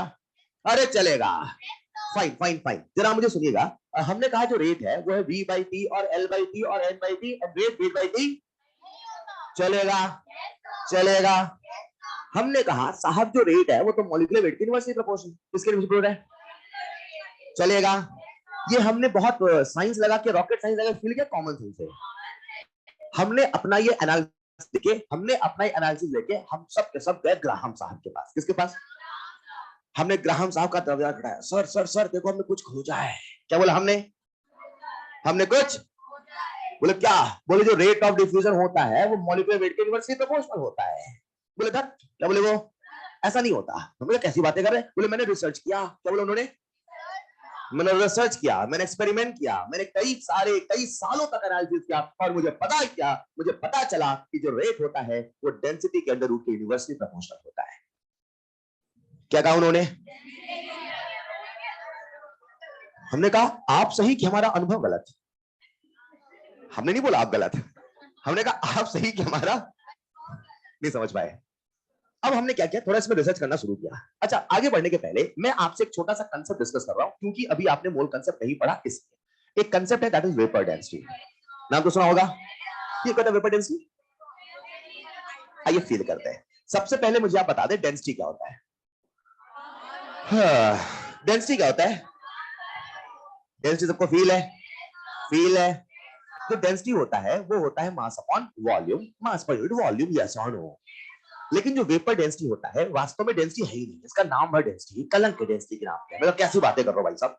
जो वेपर डेंसिटी होता है वो होता है डेंसिटी ऑफ एनी गैस। क्या बोला मैंने? with respect to density of hydrogen gas under similar condition of temperature and pressure, under similar condition of temperature and आओ इसे थोड़ा सा फील करते हैं। करें क्या प्यारे बच्चों? जो ये वेपर डेंसिटी है क्या वो किसी भी गैस की density upon density of hydrogen है? अच्छा बताओ, डेंसिटी का फॉर्मूला m by v है, तो मैंने कह दिया m by v upon m by v। समझ पाए क्या? ये m by v किसी गैस का, ये m by v किसका? हाइड्रोजन का। चलेगा? चलेगा। हमने क्या किया, उस गैस का एक मोल लिया। कितना लिया? और तो हाइड्रोजन कितना मोल ले? क्यों आधा मोल क्यों ना ले? सर किसी का कुछ भी लेके चलोगे तो फिर सिमिलर कंडीशन कहां रह गई?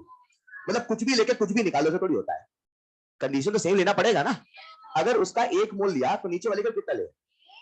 फाइन। एक मोल का जो वेट होता है क्या वो मॉलिक्यूलर वेट के बराबर होता है?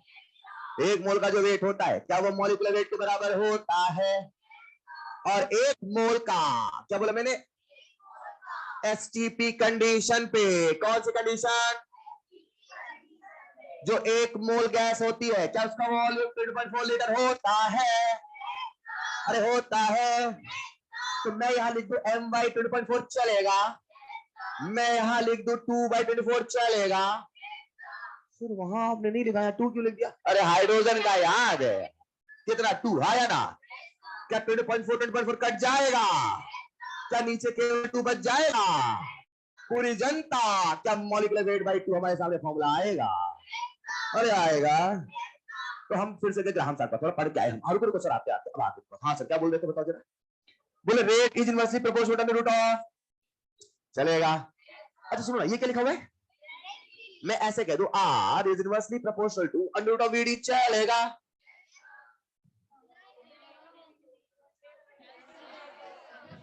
ये डायरेक्टली प्रोपोर्शनल नहीं बोल सकते? हाँ अब ठीक है सर। हाँ। सीधे एक बार भी दिखते नहीं ना चीजें। अच्छा मैं कह दूं rate is inversely proportional VD. चलेगा? चलेगा?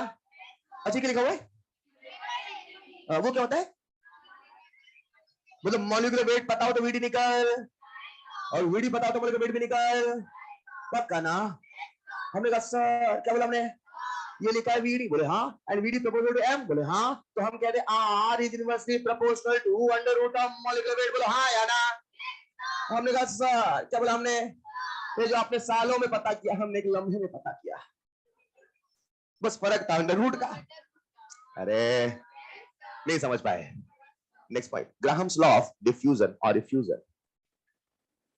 ग्राहम्स लॉ ऑफ डिफ्यूजन और इफ्यूजन देखिएगा। Next point, Graham's law of diffusion और effusion. Graham's law of diffusion और इफ्यूजन 1 2 3 और फिर वीडी लिख लेना साइड में। तो प्यारे बच्चों अपने को याद क्या रखना है कि आपने जो कॉमन सेंस से फील किया, फील वही है, बस एक छोटा सा ट्विस्ट है अंडर रूट का, राइट? तो यहाँ पे एक अंडर रूट उन्होंने लगाया था। हाँ ठीक है, उनका ऑब्जर्वेशन ऐसा था कि एग्जैक्टली इनवर्सली नहीं हो रहा था, अंडर रूट भी आ रहा था।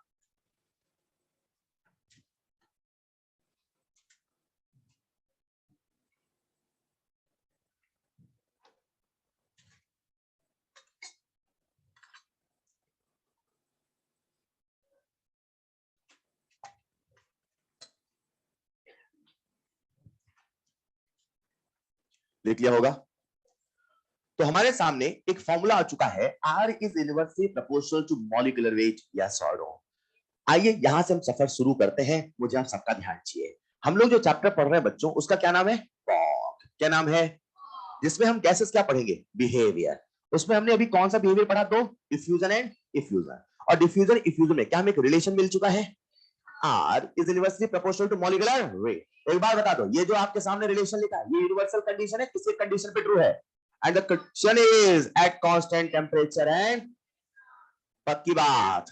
तो कहा जाता है कि जो ग्राहम साहब का लॉ है वो किस कंडीशन पे वैलिड है? आपको याद रखना है, it is valid at constant temperature and constant pressure. एक बच्चा कहता है सर ऐसा क्यों क्यों क्यों मतलब क्यों ये constant temperature constant pressure valid है? मैंने कहा सो सिंपल। क्या बोला मैंने? इमेजिन करते हैं वहां पे बड़े बड़े मीठे पकवान के मॉलिक्यूल हैं। कैसे हैं? बड़े बड़े। और यहाँ पे छोटे छोटे अगरबत्ती के मॉलिक्यूल है। तो आप मुझे बताओ किसका मॉलिक्यूलर वेट कम, किसका स्पीड ज्यादा, किसका रेट ऑफ डिफ्यूजन ज्यादा, कौन जल्दी जाएगा? अब आप पीछे तो पंखा चला दो, अब कौन जाएगा? हेलो। तो प्रेशर के बदलने से भाई साहब रेट ऑफ डिफ्यूजन बदल भी तो जाएगा। यानी कि ये जो बातें कही गई हैं, ये जो सब कुछ कहा गया है वो एक कंडीशन पे वैलिड है, that is at constant temperature and constant pressure. चलेगा। आइए थोड़ा इसे घुमाते हैं फिराते हैं, इसे ट्विस्ट करते हैं। करें क्या? मुझे आप सबका ध्यान चाहिए। हमारे सामने एक फॉर्मूला आ चुका है। क्या आया है? R is inversely proportional to under root of m। हाँ या ना? देखो देखो देखो देखो देखो, सबका ध्यान बोर्ड पे आ गए क्या? R is inversely proportional to molecular weight. सही है, कुछ कमी है? हमने जो फील किया और उन्होंने जो रिसर्च किया उसमें हल्का सा अंतर बस अंडर रूट का। बोलो हाँ या ना? अच्छा, प्रोपोर्शनलिटी है क्या? ये प्रोपोर्शनलिटी है क्या? ये प्रोपोर्शनलिटी है क्या? अच्छा सर सुनिएगा, हमने प्रोपोर्शनलिटी को हटाया, प्रोपोर्शनलिटी को, और कांस्टेंट के तुम्हें ऐसा लिखो चल जाएगा R1 by R2 बराबर under root of M2 by M1 चलेगा। अच्छा बताओ ये रिलेशन यूनिवर्सल ट्रू है कि किसी कंडीशन पे है? At constant temperature constant pressure, हाँ या ना? पल भर के लिए इमेजिन करो, पल भर के लिए कि आपने उसका प्रेशर ज्यादा कर दिया। प्रेशर तो रेट ऑफ डिफ्यूजन ज्यादा होगा कम होगा? कम होगा। पंखा चला दो, पंखा चला दो, मैं नहीं चाहूंगी यहां से ऐसा है, तो ज्यादा होगा कम होगा? सिंपल से ऑब्जर्वेशन को भी आप लोग उल्टा पुल्टा करते हैं। प्रेशर ज्यादा तो रेट ऑफ डिफ्यूजन, तो आर डायरेक्टली प्रोपोर्शनल पी है कि इनवर्सली? बोल दो। तो मान लेते हैं फिलहाल हमारे पास केवल कांस्टेंट टेंपरेचर है, केवल कांस्टेंट, और प्रेशर कांस्टेंट नहीं है, प्रेशर कांस्टेंट। तो फॉर्मूला ये लगा, थोड़ा चेंज कर दे, चेंज कर दे। क्या साथ में पी भी लगा दे? तो R1 by R2 बराबर P1 by P2 under root of M2 by M1 चलेगा? अरे नहीं चलेगा? पक्का? क्या आप सबका ध्यान बोर्ड पर है? अरे है क्या? अच्छा सुनो ना, ये फॉर्मूला कब वैलिड है? ये क्या लिखा है? P1 P2 किसका प्रेशर? गैसेस का प्रेशर। किसका प्रेशर? अब सवाल पंखा नहीं लगाएगा, वो फैन चला दिया, बताओ कहां जाएगा? सवाल ऐसी बात नहीं करेगा, वैसे बोलेगा एक गैस के 2 मोल, एक गैस के 1 मोल, एक गैस के, and both are filled in the same container. तो आप बताओ किसके मोल ज्यादा? एक के। तो किसका प्रेशर ज्यादा? एक के। यानी अगर कभी सवाल में मोल अलग अलग आ जाए तो समझ जाना वहां पे प्रेशर अलग अलग। नहीं समझे? अरे यार ऐसा ना बोले। आप मुझे बताए क्या पीवी बराबर एनआरटी होता है? अरे होता है। तो आप मुझे बता दे P proportional to N है कि इनवर्सली प्रोपोर्शनल है?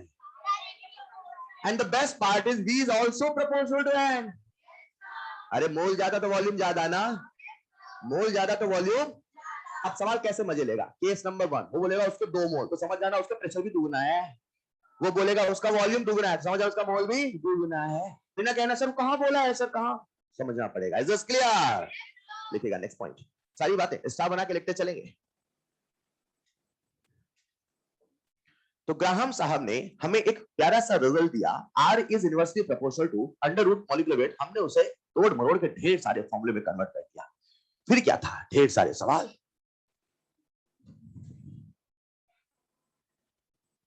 हमारे सामने एक फॉर्मूला आ चुका है, R1 by R2 equal to P1 by P2 into under root M2 by M1। चलेगा? इसी प्रकार से अगर मान लेते हैं किसी सवाल में केवल केवल केवल कांस्टेंट प्रेशर की कंडीशन है, कांस्टेंट टेंपरेचर नहीं है, तो अगला जो मैं फॉर्मूला बता रहा हूं आपको उसे एज अ फैक्ट याद रखना होगा। द रीजन इज अभी आपने केटीजी नहीं पढ़ा है। तो फॉर्मूला होगा T1 by T2 under root M2 by M1। याद रख पाओगे? लेकिन जो T1 by T2 है वो अंडर रूट के अंदर है। हिंट दे रहा हूं, आप सब ऐसा चल के आगे पढ़ोगे under root 3 RT by M, ये सब तो उसका रिलेशन वहां मिलता है। ठीक है, इसलिए मैंने उसके फील पे नहीं गया। आपको याद रखना पड़ेगा कि प्रेशर हो तो डायरेक्टली और टेम्परेचर हो तो अंदर जाएगा। याद रख पाओगे?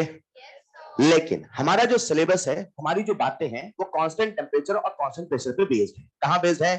Constant temperature and constant pressure. यानी एक बच्चा सबसे पहले दिमाग में ये फॉर्मूला तो लाई, उसके बाद कभी मोल उल्टा पुल्टा कर दे तो P1 P2, कभी वेट उल्टा पुल्टा कर दे तो लेकिन सवाल बोल दे इक्वल मोल, क्या बोल रहे, तो समझ जाना कि प्रेशर वहां पे सेम। Is this clear? आइए देखते हैं हम ग्राहम लॉ से क्या क्या जादू देख सकते हैं, मुझे आप सबका ध्यान चाहिए, ठीक है? अब मैं जितनी बातें कर रहा हूं उन्हें आप एज अ न्यूमेरिकल मान के चलेंगे, पहले सारे पॉइंट लिख लेंगे। लिख लिया होगा? कॉपी लिखिए। Next point, applications of Graham's law. Applications of Graham's law. Applications of Graham's law. तो जितने भी एप्लीकेशन है उन्हें आप ऑफ कोर्स न्यूमेरिकल मान के चलेंगे। एप्लीकेशंस ऑफ ग्राहम्स लॉ, मुझे आप सबका ध्यान चाहिए। एक कॉमन सेंस का सवाल पूछो, कॉमन सेंस का पूछ लो। क्या? तो कांस्टेंट टेम्परेचर कांस्टेंट प्रेशर पे फॉर्मूला आया था, बोल के बता दो। R1 बाई R2 बराबर under root of M2 by M1। सबको याद है? पक्का? ये फॉर्मूला हमेशा कांस्टेंट टेम्परेचर कांस्टेंट प्रेशर पे चलेगा। अब इमेजिन करते हैं, यहां से एक गैस चली, इमेजिन करो, और वहां से भी एक गैस चली। ये कांस्टेंट टेम्परेचर कांस्टेंट प्रेशर है कि चेंज है? टेम्परेचर कांस्टेंट प्रेशर है, यस और नो? अब मुझे बताना है, मैं घड़ी लेके बैठ गया, मैंने कहा 10 सेकंड में कितनी चली, 10 सेकंड में कितनी चली, चलेगा? मुझे इन दोनों का वॉल्यूम बताना है। क्या बताना है? तो मुझे बताओ, इस फॉर्मूले से मैं वॉल्यूम बता सकता नहीं बता सकता? याद करो याद करो याद करो। एक मिनट, क्या आर को हम V बाई टी नहीं लिख सकते? तो मैं इसे कह दूं V1 by T1, V2 by T। आओ मिलकर लिखते हैं, लिखे क्या? बोलो कैसे आपको बोलना है? V1 बाई इंटू बराबर अंडर रूट ऑफ, हेलो, अगर मान लो वो कहता इक्वल मोल नहीं है तो क्या यहाँ पे P1 P2 भी लगा देते? नहीं लगा पाते, नहीं लगा पाते। एक मिनट, ये V1 बाई T1 कहां से आया? अरे आर को हमने पहले डिफाइन किया था, V बाई टी और L बाई टी और N बाई टी, याद आया क्या? अच्छा सुनो ना, ये भी फॉर्मूला हो सकता है। अगर मान लो सवाल हमसे मोल पूछता, क्या पूछता? What is the mole of gases diffuse, तो क्या करते हैं? So simple, N1 by T1 into N2 by T2 बराबर under root of M2 by, hello. अच्छा मान लो अगर सवाल हमसे लेंथ ऑफ डिफ्यूज पूछता, कितना डिफ्यूज हुआ? अरे वाह, L1 by T1 into L2 by बराबर under root of M2 by. एक कॉमन सेंस का सवाल पूछ लो आपसे। हाँ तो कॉमन सेंस का पूछ लो। क्या? इमेजिन करते हैं हमारे सामने ट्यूब है, क्या है ये? क्या है ये? यहां से चली अमोनिया गैस, भेज दो भेज दो, और यहां से चली HCl गैस, भेज दो, चलेगा? अभी बताओ, दोनों गैसेस की स्पीड सेम होगी अलग होगी? क्यों अलग, क्यों? किसकी स्पीड ज्यादा?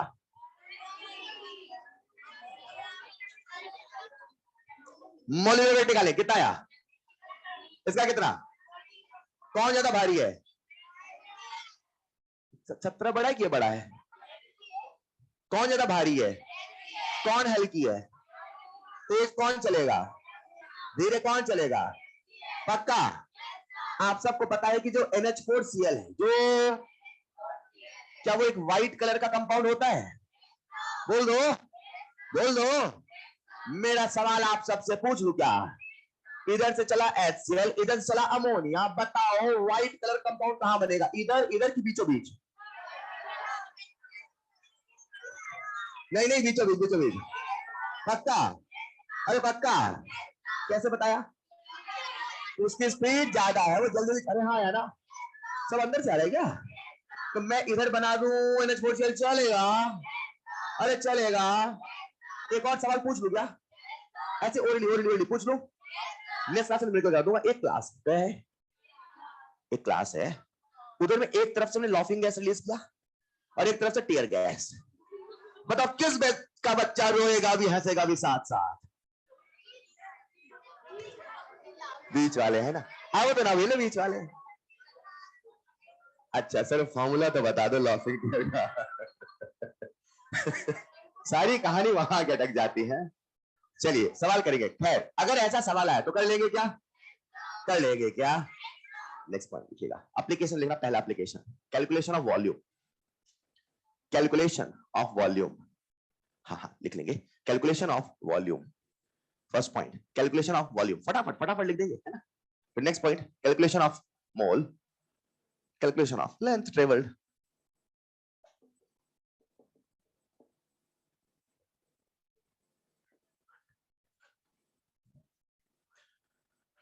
तो सो सिंपल, जो हल्की होगी वो तेज भागेगी, उसमें कौन सी बड़ी बात है।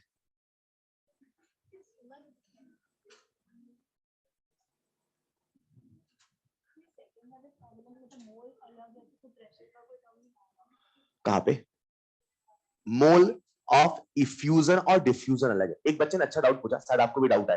उसने कहा सर यहाँ पे तो मोल अलग है। एक मिनट, मोल अलग नहीं है, मोल डिफ्यूज हो रहे वो अलग है। लिसन लिसन लिसन, भूल जाओ अगरबत्ती मीठा पकवान है। इमेजिन करते हैं यहाँ पे गैस रखी है 5 मोल, वहां पे गैस रखी है 5 मोल, राइट। तो दोनों के मोल तो इक्वल है, यानी दोनों का प्रेशर इक्वल है। लेकिन जब दोनों उड़ना शुरू होंगी तो दोनों के उड़ने का स्पीड अलग होगा। तो हम जानना चाहते हैं किसके ज्यादा मोल उड़ गए, किसके कम मोल उड़ गए, ये वो वाले मोल है। नहीं समझ पाए? हाँ, ये डाउट बनता है, राइट। अच्छा डाउट था, मतलब N1/T1 इंटू N2/T2 में कौन सा मोल है, समझ पाए ना। ये मोल्स डिफ्यूज्ड है, ये मोल्स टेकन नहीं है कि कितने मोल थे ना। अगर मोल अलग होता तो भैया प्रेशर भी अलग, समझ पाए ना। ये डिफ्यूज्ड मोल है। अरे ये रेट ऑफ डिफ्यूजन से आया ना। नहीं समझ पाए? पक्का? फाइन।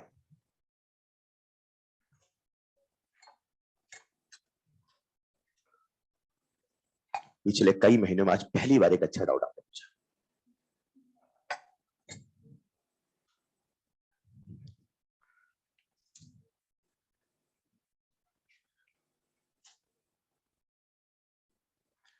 लिख लिया होगा। नेक्स्ट पॉइंट पे ये भी लिख लेना, NH4Cl कहां बना। अब यहाँ पे क्या है, छोटे छोटे सवाल बनते हैं। एक दो सवाल मैं आपसे पूछ लेता हूँ, पूछ लो क्या। अच्छा बताओ, अगर मान लो किसी सवाल में प्रेशर कांस्टेंट नहीं होता तो क्या कर देते आप किसी से फॉर्मूले में।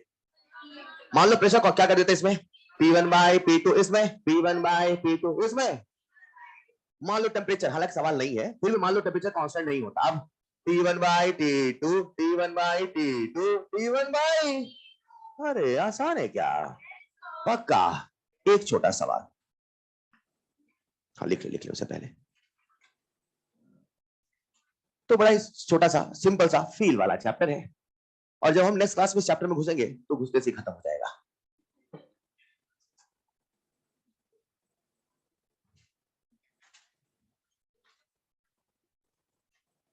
लिख लिया होगा? अरे लिख लिया होगा। एक सवाल पूछ लो क्या, लिखिएगा। if rate of if rate of diffusion of if rate of diffusion of a particular gas, if rate of diffusion of a particular gas is four times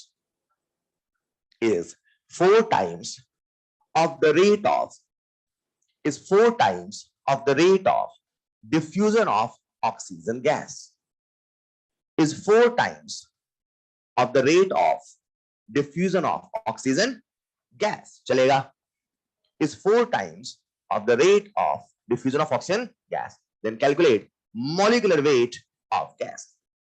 Then calculate molecular weight of gas. तो आपको gas का molecular weight बताना है। Then calculate molecular weight of gas. So simple. कुछ rate wait की बातें करा है क्या, तो फॉर्मूला लगाएंगे, आंसर पाएंगे। Then calculate molecular weight of gas. Again सवाल में कुछ नहीं बोला है, तो क्या आप खुद से कांस्टेंट टेम्परेचर, कांस्टेंट प्रेशर मान के चलेंगे। परफेक्ट।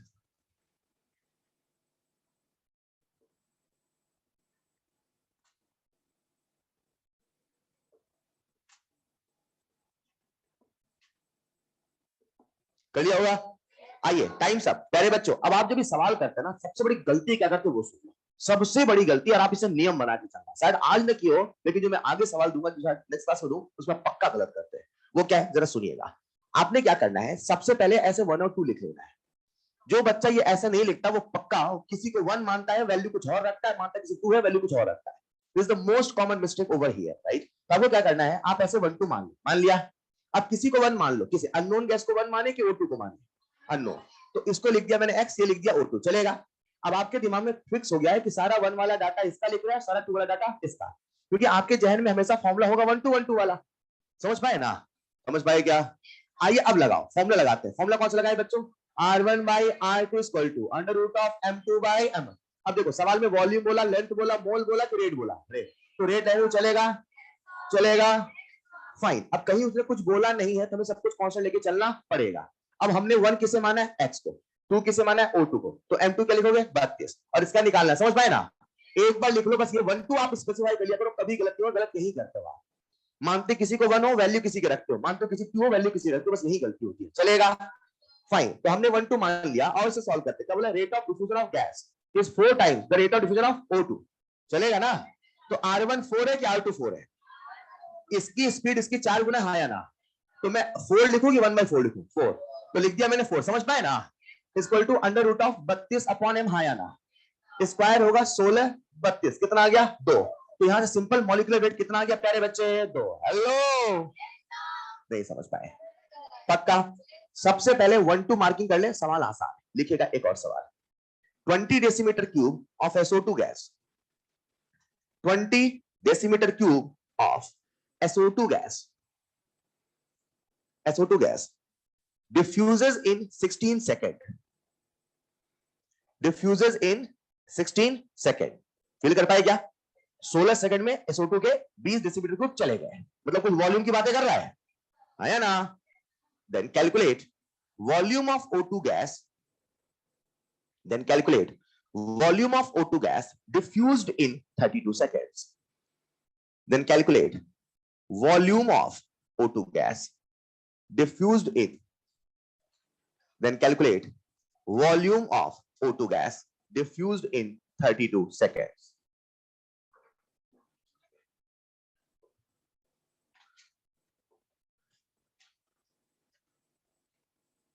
आसान है।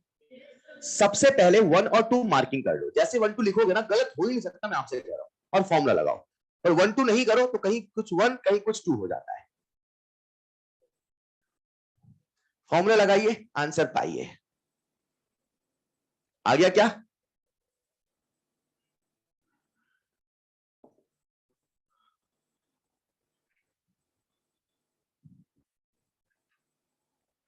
ऑलराइट, टाइम्स अप, बोल दूं क्या।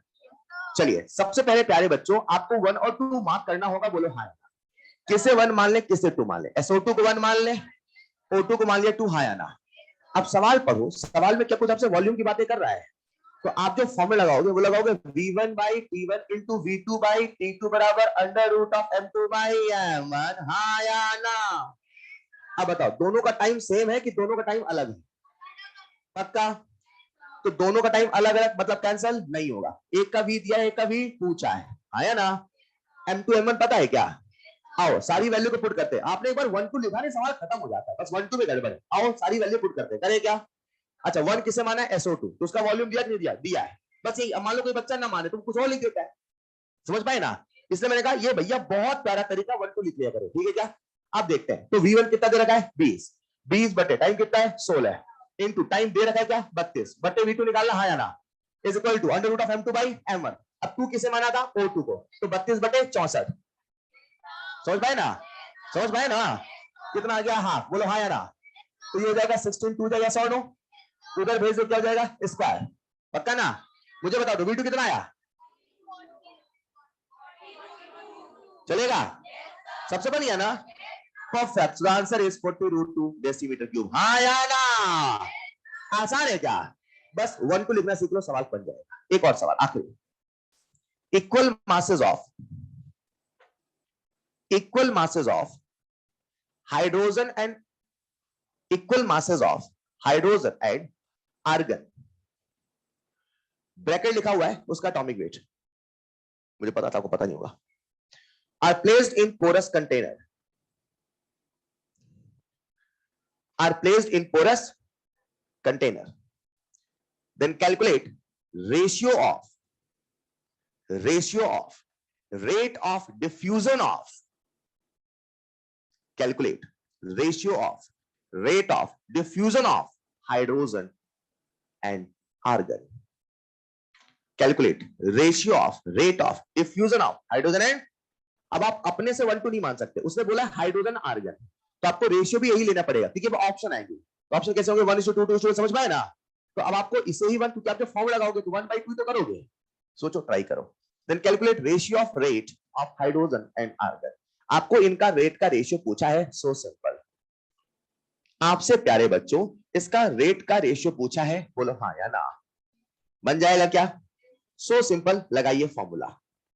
अब देखो क्या लगाए, क्या दोनों का इक्वल मास बोला है, और अगर मास इक्वल है तो मोल इक्वल नहीं है, और मोल इक्वल नहीं है तो प्रेशर इक्वल नहीं है। बस सवाल जिसने पहचान लिया बन गया उससे। नहीं समझ पाए, दोनों का मास इक्वल है यानी मोल इक्वल नहीं है, और मोल इक्वल नहीं है तो प्रेशर भी इक्वल नहीं है। सबसे पहले आपको 1-2 मानना पड़ेगा। आओ हम 1-2 मानते हैं। मान ले प्यारे बच्चों, बताएं आज हम 1 किसे माने, हाइड्रोजन को। आज हम 2 किसे माने, आर्गन को। चलेगा? क्या दोनों का इक्वल वेट बोल रखा है, तो नंबर ऑफ मोल हो जाएगा weight in grams upon molecular weight. Number of mole हो जाएगा weight in grams upon molecular weight. Yes और नो, यस और नो। शानदार। आओ लगाएं फॉर्मूला। कैसे लगाएं, R1 बाई R2 बराबर under root of M2 by M1। कुछ कमी है कि कुछ लिखूं और? एग्जैक्टली अब यहां पे प्रेशर कांस्टेंट नहीं। ये फील आया कि नहीं आया? अरे नहीं आया, छापा मार खेल रहे हो आप। आ गया ना? सच में आ गया क्या? परफेक्ट। यहाँ पे क्या लिखते पहले बच्चों, P1 बाई P2। अब 1-2 आपने मान रखा है, और फिर पर प्रेशर निकालू कैसे? So simple, pressure is proportional to mole. अरे आरटी का मतलब नहीं, वो तो रेशियो तो कैंसिल हो जाएगा। कहां आरटी झमेले पड़ रहे हो आप? यानी जो P1 है उसे कह दो N1 चलेगा, जो P2 कह दो N2 चलेगा। अरे जो कांस्टेंट तो कट ही जाएगा ना। हाँ, पीवी बराबर एनआरटी से निकलेगा तो जो आरटी वाला कट तो कैंसिल होगा। यस और नो? समझ पाए क्या?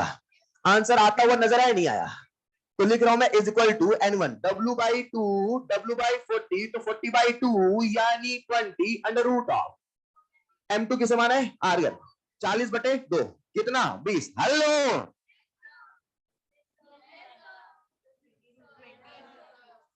बन गया क्या? पक्का? ये सिलसिला जारी रहेगा नेक्स्ट क्लास में। सो थिंग्स आर सिंपल, और हम नेक्स्ट क्लास में खत्म करेंगे रियल गैस को। है शुरू होते ही खत्म हो जाएगा? अभी तो शुरू हुआ था। ऑलराइट, तो आपका होमवर्क रहेगा, जो आपको होमवर्क दे रखा है ये खत्म करना है। खत्म करेगी क्या बच्चों? पूरी मेहनत से, पूरी ताकत से पढ़े, और रिवीजन जितना हो सके उतना करते चले। ठीक है? This is the time, this is the time. That's all for today. मिलते हैं नेक्स्ट क्लास में। Thank you so much. तो आज जो आपको पढ़ाया ये सारा रिवाइज भी करना है।